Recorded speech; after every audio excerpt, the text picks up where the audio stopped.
welcome back to the Mystic Smoker Shop, and it's time to put the grates in our 250-gallon build. Some of you may have already noticed this isn't the same cooker. As a matter of fact, this is a left-sided version. The cooker we started with had to get finished and moved on. So anyway, it's basically the same thing, just different side. And as a matter of fact, this cooker here has coal grates sitting about 5 inches, 5.5 inches below the cooking grates, so that this customer wants to run it as a grill option as well. So he has that option, and most of the time these grates would be pulled out and stored somewhere. But anyway, that's why those are there. Our grates will sit at this level across the top of the door seal opening, and we'll use runners that go to the back to slide our grates on, our grate frames on. So all that we need to do is take a level, and let me grab the 4-foot level. All we need to do is draw us a line along the back wall that is exactly even with this front edge. Easiest thing to do is make sure that our tank is clocked exactly right, and it is. We can check level off the top of the collector, because the collector we know is level. We'll just transfer a Sharpie mark along the back wall of the tank, and I like to do it in about 3 or 4 locations, and then just get back there with the level or straight edge and just join those, and that gives us a line across the back of the tank that mirrors this line here. Super easy to do. From that point, all we need to do is cut our angle, and I like using 3/16 by 1 1/4. You know, everybody uses different stuff, but I like the thicker material rather than 1/8, and cut it to length to go inside here. And I will move that camera around where we can see that better. Okay, so when we're cutting our piece, we want this piece to come perfectly flush with this edge here and perfectly flush with this edge here. What we don't want is to get a little bit lower than this lip or a little bit further over than that lip. If there is any air at all, you want it to be sticking out just a little bit. That way you can grind it smooth. And the reason is, if it sticks in a little bit, if you have a little bit of a lip right there, when you're sliding your grate out, it'll forever be hanging right there unless you grind that back, and then it'll look funny because you'll have a straight line coming down and then going over. You don't want to do that. So make sure that you are perfectly even, or a little bit high even, or proud coming this way or going up that way, and then you could just kind of grind that a little bit smooth to make it transition good. Another reason I like the 3/16, it's just easier to deal with. It doesn't burn through when you're welding it as bad as the 1/8. And all around, it's just an easier thing. So also another tip is just kind of round that right there just a littlest bit, and that will get you a better fit in there rather than having a gap. So just a little tip there. Do the same thing on the back side, and then take a framing square. Oops.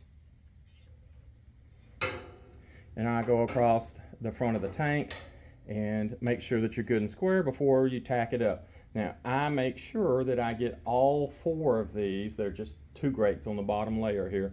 I get them all 4 tacked in good before I start welding them up. Always resist the urge to weld something in place permanently. All right, this is what the grate runners or grate slides will actually look like when they're done. You can see that I've blended this one. I still need to finish blending that one a little bit, sand in here, and put a weld underneath and behind. I've already finished this one out, and you can see that that's a nice smooth transition, so that that grate will slide in and out very easily, and it won't get hung up on one of these edges here. So the first thing that you need to do is make sure that you're square, just like we talked about a minute ago. Get this one perfectly square.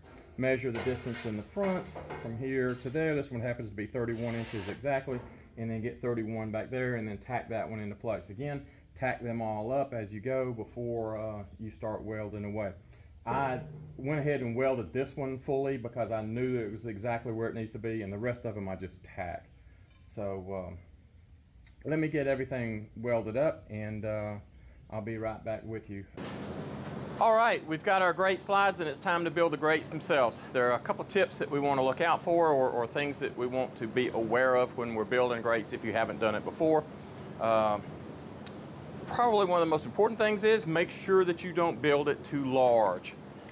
Remember, if you measure from the back of the tank to this ledge right here, you're forgetting about this radius right there that's going to mess you up, and obviously the one in the back, so you're going to lose about 1/4 inch. Plus, your weld in the back is likely going to take up another 1/4 inch. I like to give myself a little bit of distance there. Obviously, the inside diameter of this tank is 29.5.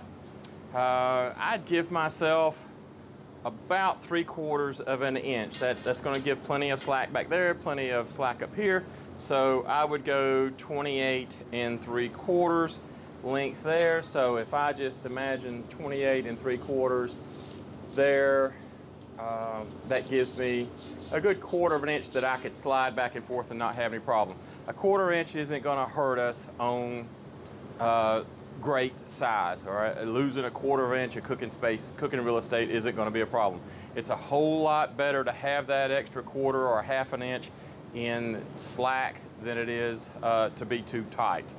So let's go 28 3/4, and that looks pretty darn good there. And see how wide we are. We're 30.5, or about 30 3/4. So let's go 30 1/4, and that'll give us a little bit of room on either side that grate can slide back and forth. Remember, we're 1 1/4 wide here, so that grate's not going to get turned and come off, so it won't be a problem. So let's go 28 3/4 and 30 1/4. Let's move over to the table and start cutting them. All right, the first thing that I do is cut all of my pieces to length. They will end up being 30 1/4 long and 28 3/4 inch long. But I like to cut them, I don't know, a good 1/2 inch or even 3/4 inch too long on top of that, so that I can give myself some wiggle room on putting this miter on the end. Obviously, both ends will need to be mitered. I like to cut all of the miters on every single piece. There will be 8 pieces here, right, for both grates. So I like to cut all of the miters on one end and then set up my jig and everything to cut the miters on the other end rather than doing them one at a time. Just saves a whole lot of time. So I'll show you what I do. We've got our piece that's just a little bit longer than 30 1/4. That's the target length. And we need to set it up in the miter saw if you're using a miter saw. Otherwise, you can use a cut-off wheel, whatever you want to do. But for a miter saw situation, which is my preferred way to do it, this is the way that I set them up. So the piece will need to go in the saw this way for the cut on this end, and then turn this way upside down to cut the miter on that end, because remember, our miters need to come in and face each other here. So one way the face will be up, the other way the face will be down, cutting those miters. Now, a thing to keep in mind when we're using these chop saws is always use something to help support that work piece in there. See, if you use just the fence, that piece is liable to rock on you and fall off, and that is a horribly violent affair when that happens. So make sure that you use a block to help you out. And remember, the inside corner of these pieces of angle is rounded. I don't know if you can see that. I'll try to zoom in. See, it has a radius right there on the inside. It's not nice and square. So the block that you make needs to be, and this is just a piece of oak, you want something hard. It needs to have a radius on one of the corners, and only one of the corners of my block has a radius on it.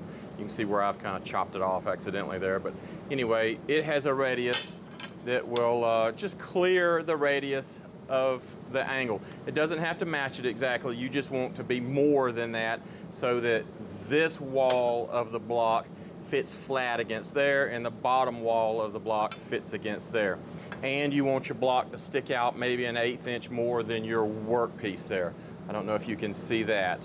So the block is actually pushing against the workpiece, so you get a lot of contact area against that workpiece, against your block, and then ultimately up against that fence.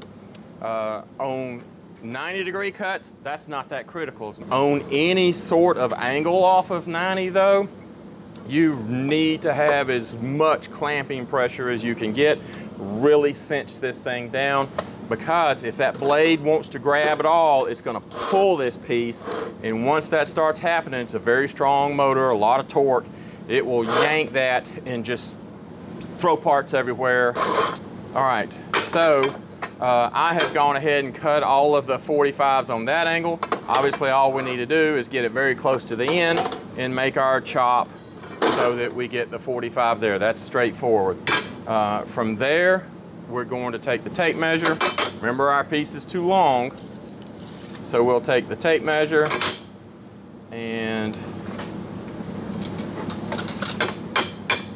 knock the fuzzies out of the way there that could hold our tape off. And we want to come to 30 1/4. And I'm going to take a very sharp Sharpie, a fine Sharpie, ultra fine, because aim small, miss small, right? Put a mark right there at 30 1/4. And that will be where the saw wants to come and saw down. Now, a very quick tip. Remember, we're 3/16 of an inch. This is 3/16 angle. That's all that I use. We don't want to cut on this side of the angle. We want our point to be back there on the back side, so that our cut intersects our line on the back side back here. And what I do is I get close to it, and then I kind of work my way up to it. So put my piece in here where the radius is down in the corner.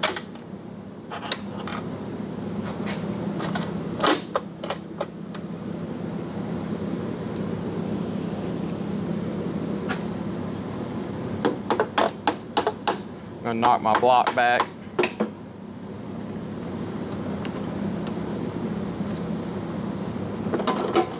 And my saw is unplugged.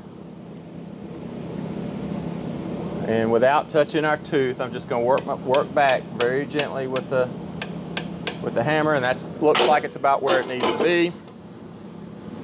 Now, another tip, we're at a very odd angle for these saws, and when you try to clamp that down very tight, it will oftentimes want to pull your piece up just the tiniest bit. And I just saw it pull up maybe a 32nd or a 16th of an inch there. So just take a hammer while it's snug, it's not super tight, but it's kind of snug, and just knock that back down. Heck, it may have come up a 16th for sure. And then re-snug it back down, double check your target, and when I knocked it, it moved forward a little bit. And that looks pretty darn good right there. So I'm gonna snug that down. And that's a lot of trouble. I will grant you, that's a lot of trouble to get that exactly right, but we only have to do it one time, because we're gonna set a fence up or a stop. And I just have you know, it is what it is, flat bar. And when you're setting a stop fence up, you want your stop fence to be 90 degrees to your workpiece. In other words, don't do this. You know, there's an angle right there. Don't set it up any other way other than 90 degrees. All right, so if we're at an angle and we miss just a little bit, it can move a tiny bit here, but that translates to a whole lot back there.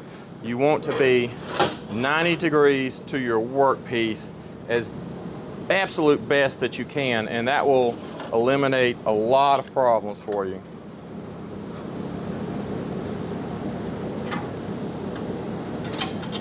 And then clamp the heck out of it. And a lot of times I will put 2 clamps on that. And the reason I put 2 clamps on it is because I really want it held down very tight. because I may want to bump on this piece with the hammer ever so slightly to come back, and I don't want to move that.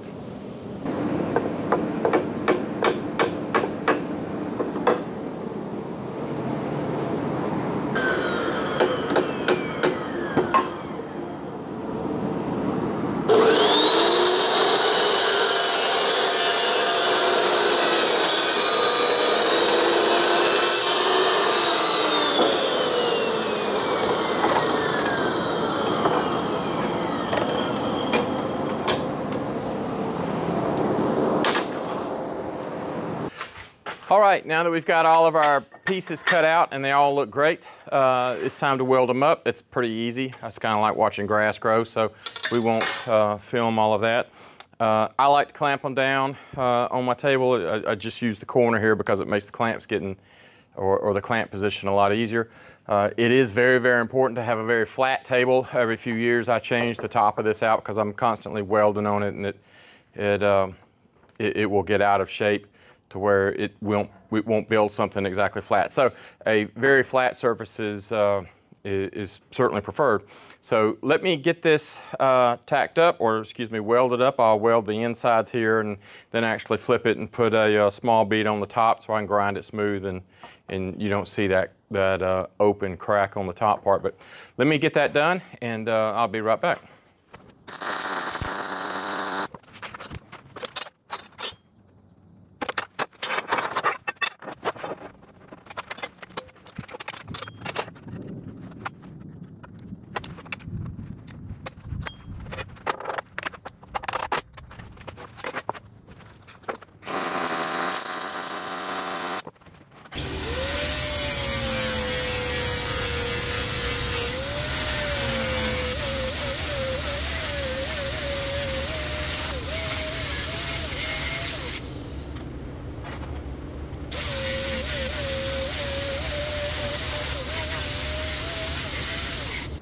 All right, we've got our grate frames made, and it's time to put the expanded metal on it. I use 3/4 by 9 gauge or 9 gauge by 3/4 expanded metal. A couple of tips about this expanded metal. It comes in 4x8 sheets, of course, and you want to make sure that you don't trust this stuff to be square. A sheet is never square. Sometimes there'll be 1/4 and an 1/8 inch, 1/4 or a 1/2 inch out of square. So what I like to do is take my grate, set it upside down up under the piece, make sure that I have at least 1/8 of an inch. Remember, we've got over 1 inch play on either side, so you've got plenty of room to play with. Don't worry about getting yourself so close to the edge that you squeeze yourself in and have to make another cut later on. Plenty of room to at least error in there. So I like to run my grate material this way. This is the long side, the 30-inch side of my grate, and you want to double check that, because one thing that you don't want to do is have one set of expanded metal on one grate going one way and one going the other. It looks kind of odd. I like to have it all going the same way, and I like to have it going in this direction. If I do have to use a spatula or something like that to pick a piece of meat up, a piece of delicate meat up or something like that, or if I want to slide a piece of meat, it seems to slide better in this direction than it does going that way. And of course, we're using the flat expanded metal. We don't want to use the regular, always use the flat. So another tip is make sure that, or at least do not trust that these little diamonds are the same size. You can't count over, 30 diamonds here and expect to do it there and draw you a line, because your line won't be straight. Some of these diamonds are just a little bit thicker than others. I'm assuming it's when they pull this stuff apart, it doesn't pull exactly uniform. So just know that you can't always cut down the center of these joints and be straight. I like to take my Sharpie, get my piece in there exactly where I want on these two sides, take my Sharpie, put a line on each one of these that I want to cut coming back, giving myself the proper distance off of the angle iron there, and cutting it is pretty much a breeze. I just use a thin cutoff wheel on the angle grinder, and you'll see that it goes fairly quickly. So let me get these cut and I'll be right back.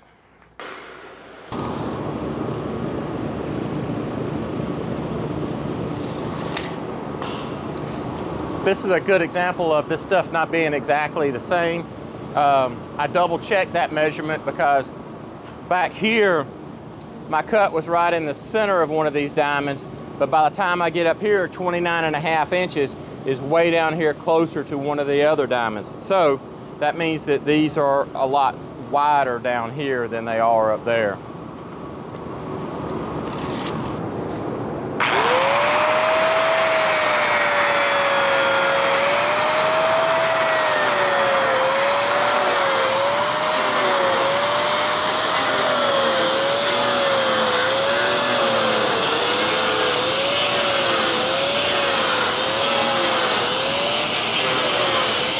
All right, let's go ahead and get this grate welded in here. I like to weld it on every single one of these little diamonds and every single one of these. I've tried it all different kind of ways to weld 2 or 3 here, to take several hours, let it cool down and come back and all that business. It doesn't really matter what you do. This thing is going to warp just a little bit, but that's not a problem. I'll show you how we're going to gently pull it back into shape, and you'll never have a problem with it. It's just a factor of having all of these welds around. I don't like skipping to every 3rd or 4th or 5th one. I see a lot of builders doing that.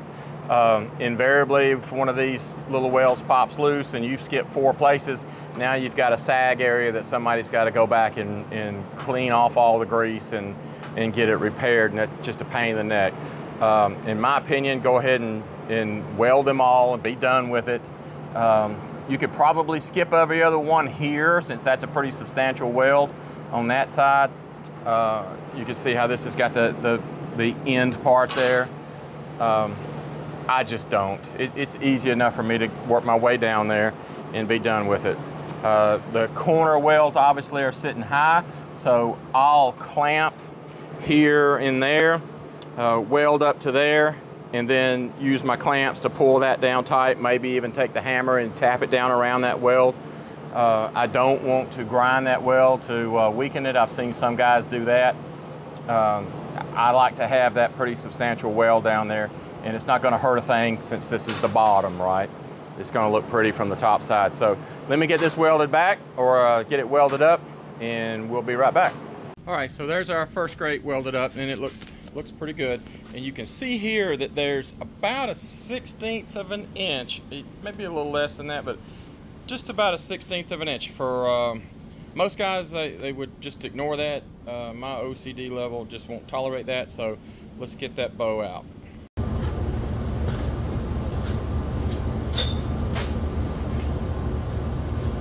All right. Ooh, it's hot in here, muggy.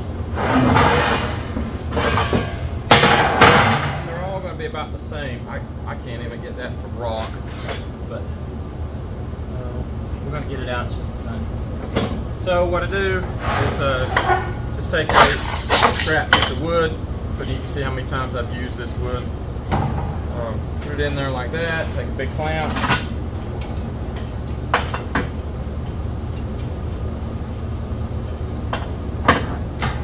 Just clamp one side. Just a little bit of pressure on it. Grab another clamp.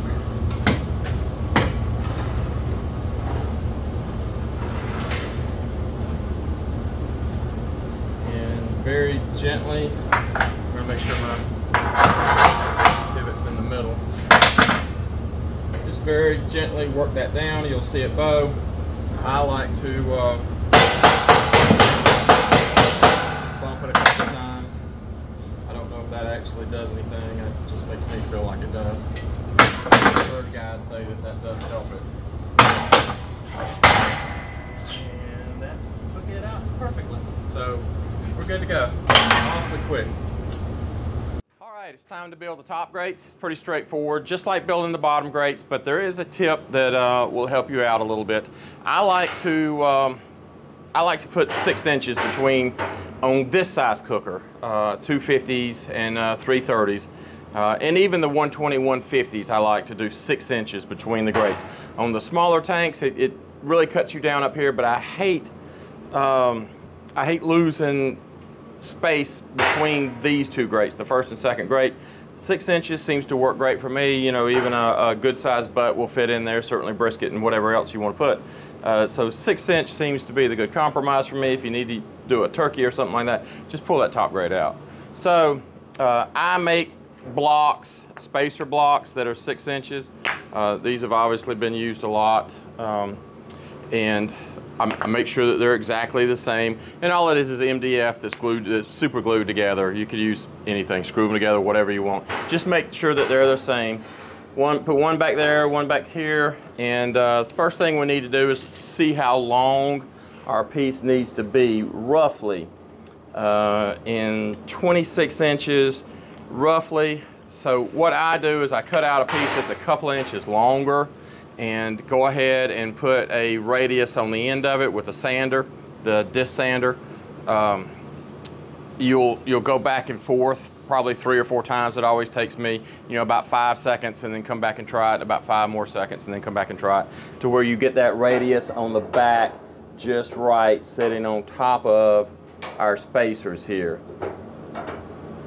And that looks good. Make sure I have no light coming through back there. That's a real good fit back there. And then it's just a matter of taking your Sharpie and transferring this radius on back of this one to our part there. And there we go. So that should be where we want to go. So I will cut it about an 1/8 inch long, at least the first one. Cut it about an 1/8 inch long, and then take it back and forth to the sander to massage it in. Obviously, the better fit we get right there, the better. So that's pretty straightforward. I'll get that cut up and bring it over here and see how it looks.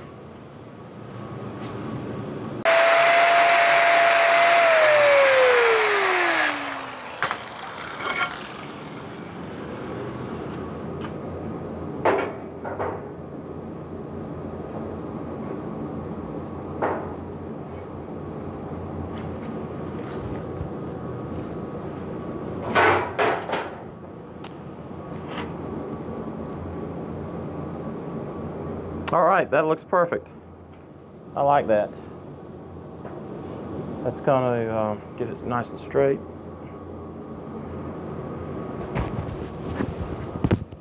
That's gonna turn out just right. I like that.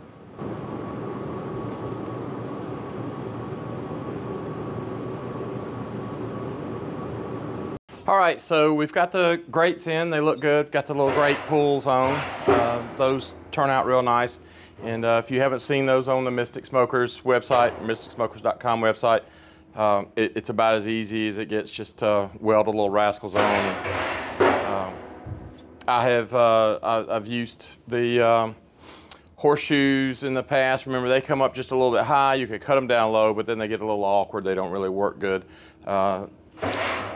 These grate pulls come up a little bit to get some height, and then go back so that they clear the door. And another issue is, remember that stem from the gauge is going to come out right here, and that needs to slip right in this hole. So you don't want something that sticks up too high. Sometimes horseshoes will do that, and you'll hit that stem and break it. Maybe if your grate's not all the way in, or something like that. So anyway, something low profile.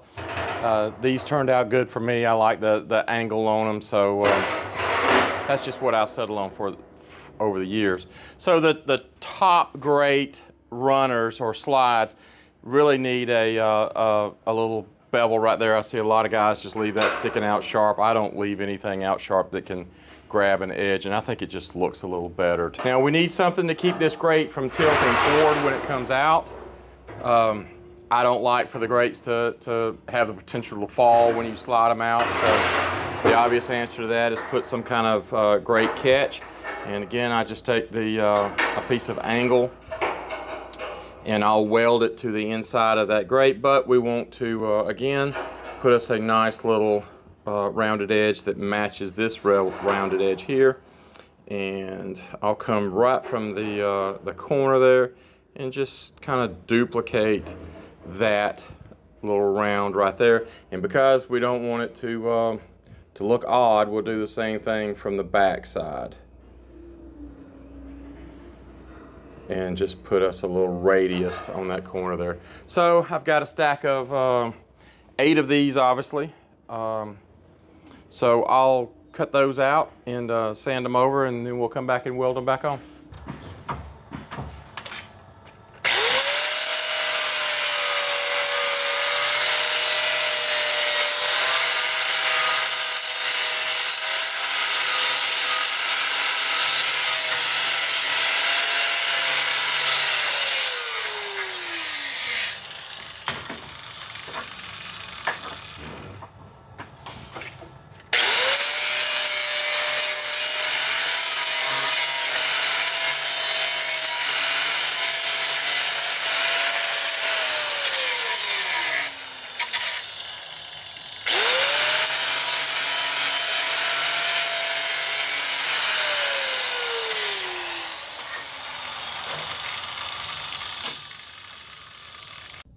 All right, so let's take a little closer look at this little keeper right here. To put these in, I spaced them up about an 1/8 inch off of the grate itself, off the grate frame. That gives me enough room that I could get it in, get the grate in the slides real easily without jamming up or anything like that, and I don't get a lot of tilt when I pull it out. So I found that 1/8 inch is about the perfect way to do it. So the easiest way that I found to space these little rascals up is just take a piece of the material that we're going to make the grates out of and set it up there. Of course, that would be directly flat on it. Obviously, the easy thing to do is just put a little 1/8 spacer on a piece of scrap material. Make sure, though, that you round the corner because remember, this inner radius of this piece right here is rounded, right? It's radius inside. It's inside radius is what that's called. It's 90 on the outside, inside radius is how they classify that angle right there. Some of it is 90 on the inside. We don't like to use 90 because it's not as strong, but for some applications you would want a 90-degree in there. Anyway, so make sure that you put your radius on the outside of your little jig there so that it sits in flat, because look, if we don't do that, if we put the 90 in there, it rocks around because it can't get in the radius. Put your little radius on there and it locks it in good. Just a real quick tip. So put that in there. I like to slide it all the way up against the tank, and then just take me a set of clamps and just pinch clamp it like that, tight, and go ahead and weld it up. Nothing to it.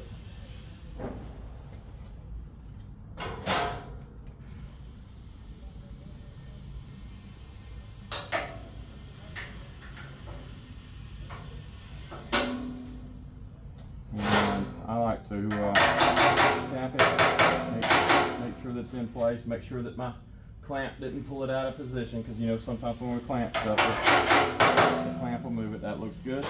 And then I'll put me a good little bead up here, good bead there, and about a 1-inch one on the back side back there just to tie it in. Okay, a real quick tip, and I think you could probably see that there. Looking from the back side, inside of the tank there, you may have to put a little notch depending on how aggressive your weld is there. I like to put a pretty good weld on that grate runner. I don't know if you can tell what that is, but you can see that I've just taken the angle grinder and cut a little notch out to allow for that weld. All right, so we got our grates in, everything looks good. We got our keepers to keep the grates from tilting. You could probably stand or sit on that. 3/16 material I think is a worthwhile upgrade. I know that a lot of guys are using 1/8 material, the angle I'm talking about. I really like the 3/16. I've used it for a good while now, and I think that it holds up better and does a better job. So obviously it's more expensive, but in my opinion, I have guys ask this all the time, which material to use. I would definitely go to the thicker material. I think 1/4 is a little overkill. It gets awfully heavy.